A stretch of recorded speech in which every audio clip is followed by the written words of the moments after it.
This is Future Fork, a show that explores the world of food and the decisions we can make today that will shape our future.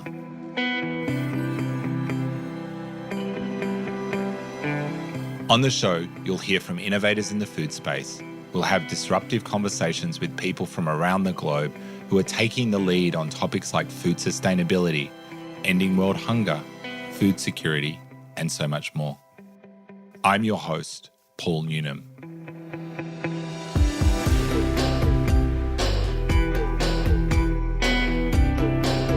In today's episode of Future Fork, I'm speaking to Maximo Torero.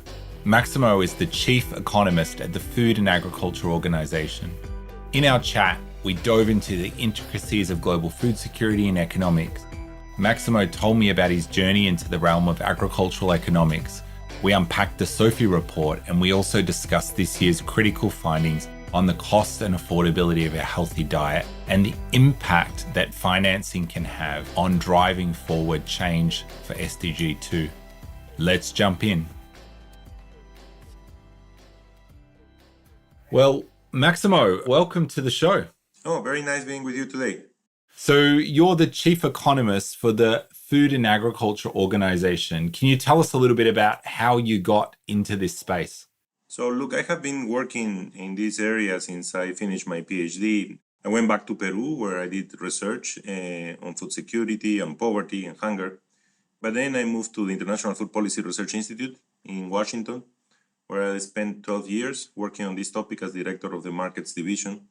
But then I decided that I needed to understand better the financial infrastructure, and that's when I decided to move to the board of the World Bank, which was an extremely interesting period because it allowed me to better understand how financing happened. I was one of the leads in terms of the replenishment of the bank and the IFC, which also allowed me to understand all the mechanics and the political elements behind replenishment, but how also countries were able to get financing to do the activities they want. And then when I finished that period, I decided to move to FAO, the Food and Agriculture Organization of the United Nations. And the logic was very simple for me. I wanted to move to a place where I could have a significant capacity to implement at a country level. And what FAO has, because of its membership, it has that capacity. So in terms of this work, it's really critical. What keeps you up at night? Emergency situations keep me up at night for sure, no? Because things could change very quickly. And all the progress you have done could completely be destroyed over the night because of a conflict or because of a climate shock. No? All the progress we have done in many countries in Africa, for example, are being affected by conflicts that appear overnight or are more structured, but at the end of the line, move us back in very few days to what took years to rebuild. Also, of course, climate, no? What has happened with the floodings, not only in the poorest countries, also in countries which are doing well, but could immediately affect substantially not only what happens in the country, but also what happens in the world, depending if these are key exporting countries. So I am all the time looking at prices of commodities, trying to understand why they could be spiking in a moment on time, because that has a consequence. No? When prices go up, they have bigger probability of staying higher than going down. Sometimes it's very difficult to cope with these things because you can really get obsessed on looking at the numbers all the time. No. Ukraine war, the war in Gaza, all these things plus Sudan, and also trying to figure out, okay, how we can develop things or tools that will increase resilience to these countries, because it's not that conflict happens once and then it never happens. It's many of these countries' conflict is recurrent, no? And also the climate, because they are very vulnerable. So that's what I am mostly thinking lately on with my colleagues on how we can bring some kind of tools that will allow them to increase the resilience to this type of shocks, no? We're here to talk about the SOFI report. My kids often hear me talk about SOFI all the time, thinking it was a person. But what actually is the SOFI report? So the SOFI report is an annual report that FAO produces. It's a flagship report of FAO together with other UN agencies. There are 5 agencies. It's one of the most collaborative reports that we have. So with these 5 key agencies every year, since we launched the SOFI, so this year we're launching the SOFI on July 24, since the next day we start working on the next year issue, because it will have to be launched in July. So it's basically a very short period of time to develop this type of report. The major goal of the SOFI report is to bring up the latest updates on the numbers in terms of hunger and undernourishment at the global level, at the regional level, and at the country level. It's an update that tracks the progress towards SDG 2 indicators mostly, but it's also always have a second part, which looks to a topic which is very related to the challenges that we are facing in terms of hunger. So every year, the second part will be a different topic. This year, the second part is about financing. We believe financing is now crucial to be able to accelerate the process of reduction of hunger in the world. If we don't have that key piece of the puzzle, it will be very difficult for us even to improve, not only to achieve the SDG 2, which today is really difficult. So just to give you an idea for your kids, so basically what will come up is with the number of how many people are in hunger.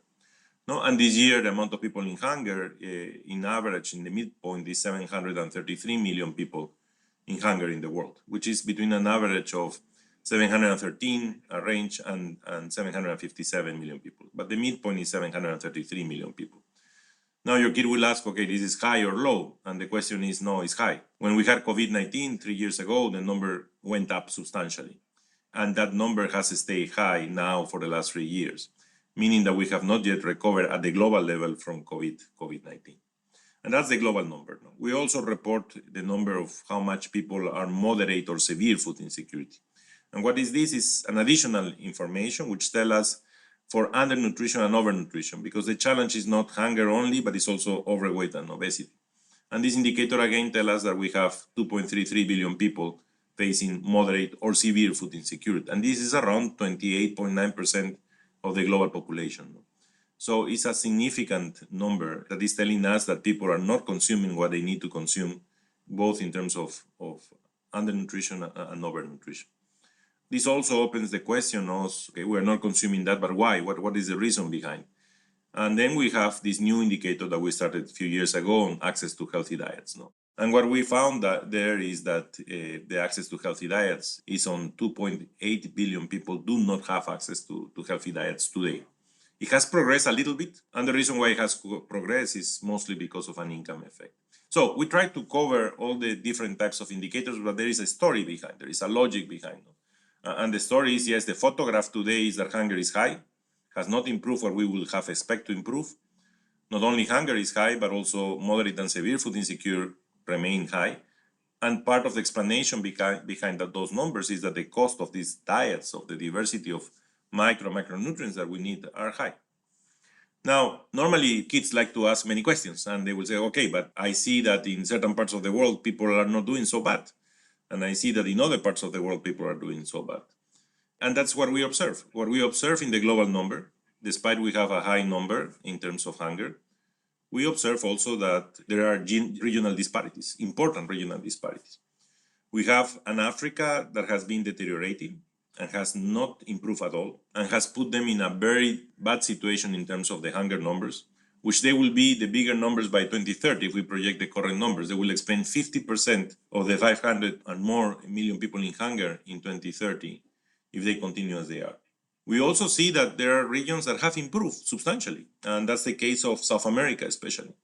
South America in the last 3 years has reduced 5 million people that are in hunger in 3 years, which is a significant improvement. They are in pre-COVID levels, which tell us that there is something that they are doing good that the other regions are not doing good. And we also have some sub-regions in Asia which are really improving.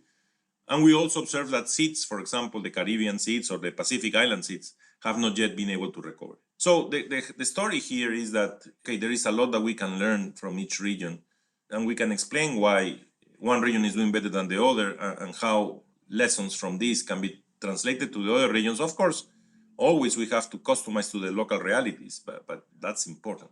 And one big problem, which is debt distress. Explain more on debt distress. So the problem that we are observing when we look at our financing indicators is that the poorest countries, most of them located in Africa, are countries that are facing significant challenges in terms of their capacity to finance themselves. And that is a major problem because they won't able to get more resources to pay their food import bill. Remember, these are countries, if we focus in Africa, these are countries that have weak central banks. These are countries that are already highly indebted. These are countries that are paying more of the debt service because of the increase in the interest rates. And therefore, when there is a shock like what we observed in the last years in terms of increasing prices, they not only pay the price effect, they also pay the exchange rate effect. because as the interest rate in the world goes up, the exchange rate devaluates because the dollar becomes stronger. So they also have an effect of exchange rate. And then they have the effect of the higher interest rates for the debt service. So this puts them in a very, very difficult situation to be able to afford. No? So we observe that the countries with the highest level of food insecurity are oftentimes with the least access to financing. No? And of the 119 low and middle income countries analyzed, around 63% have limited or moderate ability to access financing. What comes next comes that when they have to import the food they import, because many of these countries are net food importers, they cannot afford the change in their import bill. So they have two options. They import less food, or they import significantly lower quality of food, which affects the evolution of the nutrition indicators. No? And that's what we are observing. And the report goes into financing quite a bit more, doesn't it? Yes, the report looks very detailed in the second part into financing, because if you want to do a transformation, we only have 6 years left to 2030, no? And we will need to accelerate the process. If we want to replicate what is happening in South America, in Africa, or in certain parts of Asia, in small islands, we will need to change and we will need to accelerate, but that cannot be done without resources. But the report finds something pretty interesting when we look into financing. First, what it finds is that the definitions are a problem. We have many definitions of what is the money needed to do what. No? Just for example, if we look only at ODA, Overseas Development Assistance, okay, the annual average level of ODA grants in 2021, depending on the definition of what it will be used for, it could go between 6.9 to 62.6 US dollar billion per year. So what this tells us is, if we don't have a clear definition of for what this money is going to be used and what indicators are you targeting, then it's very difficult to look at accountability, because you are not really know what you are accounting for. It's 10 times more, no? Just in ODA.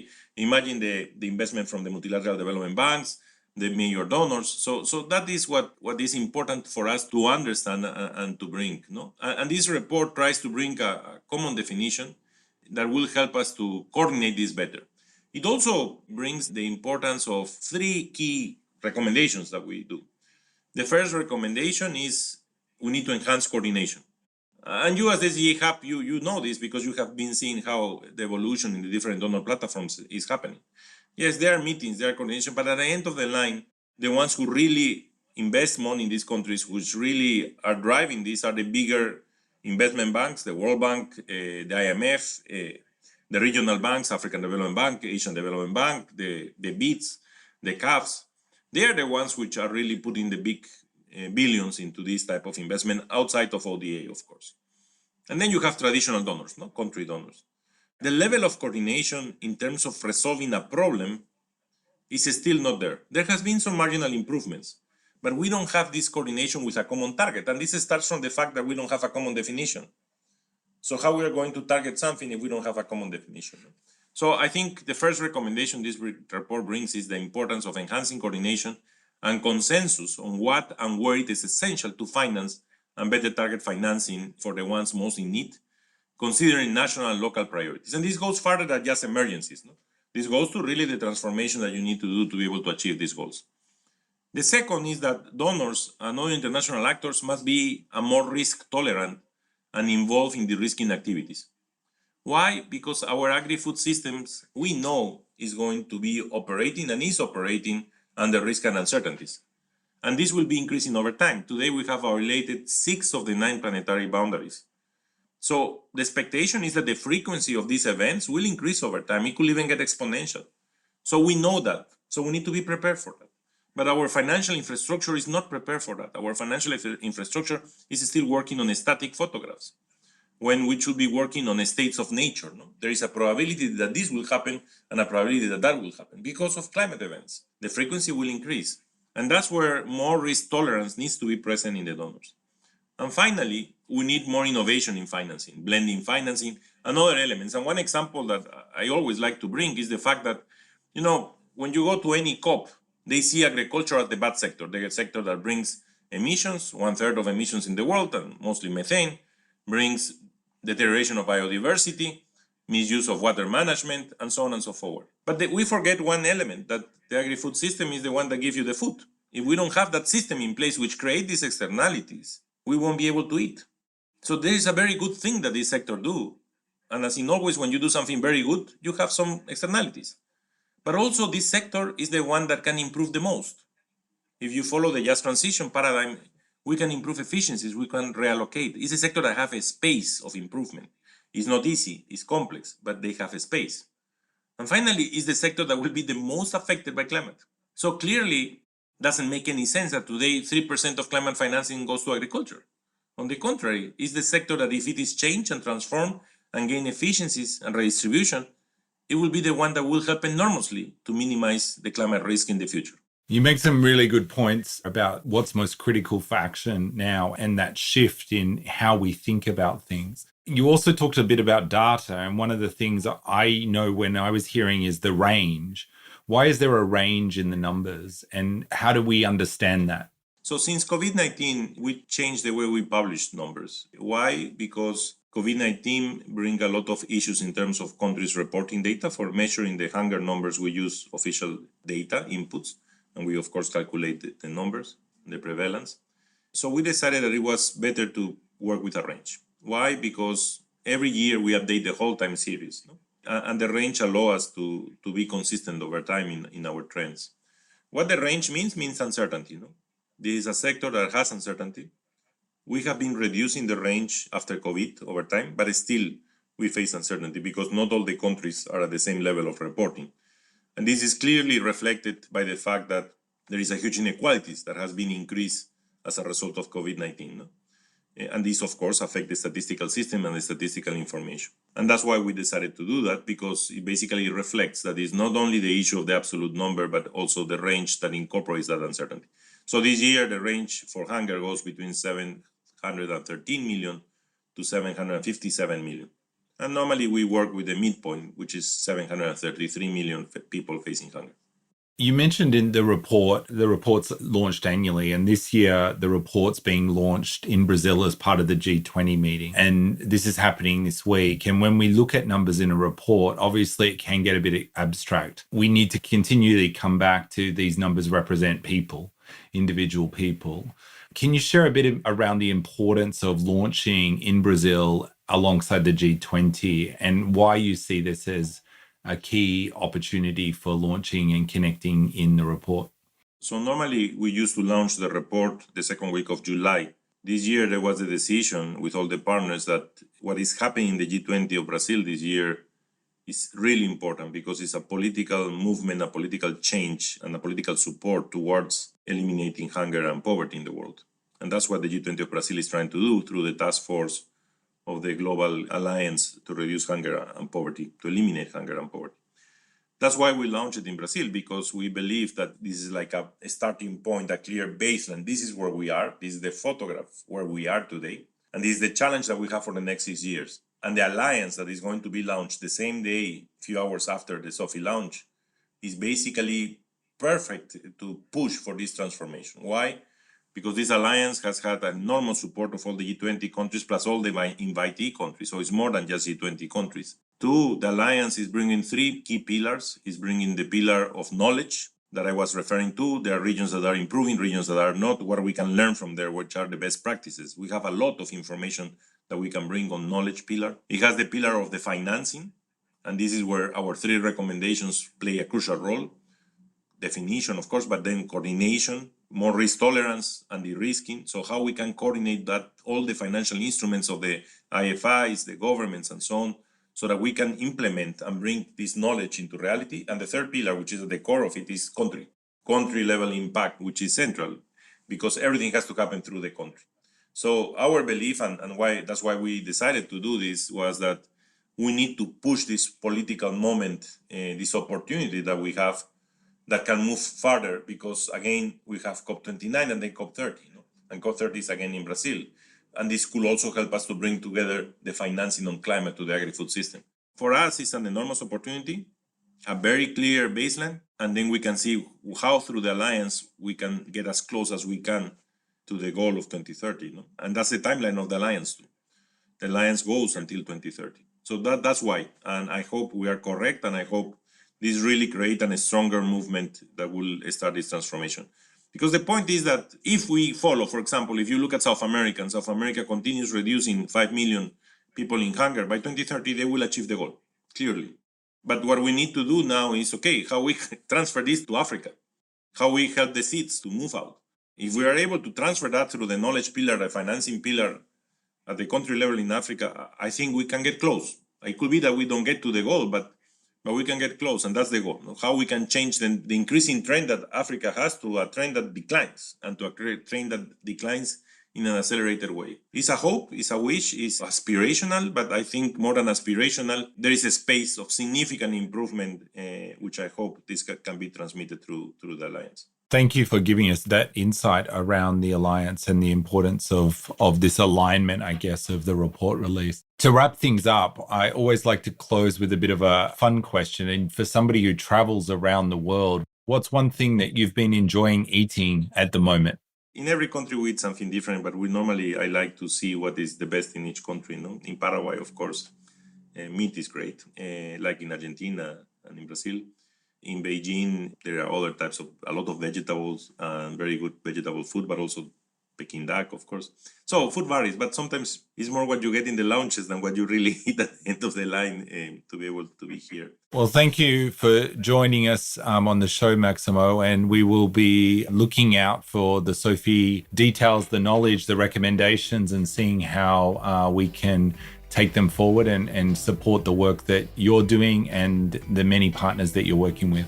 So thanks for joining us on the show. Thank you so much, and a pleasure to be with you today, and thank you for your support. You've been listening to Future Fork, a show that explores the world of food and the decisions we can make today that will shape our future. Future Fork is produced by Disruptive Consulting Solutions and supports the SDG2 Advocacy Hub. For more info, head to the website futureforkpodcast.com. This show was produced with strategy and production support from Wavelength Creative. So you don't miss an episode of Future Fork, make sure to subscribe to or follow the show in your podcast app. And while you're there, leave us a 5-star review. It really helps others find the show. I'm Paul Newnham, and I'll see you in the next episode.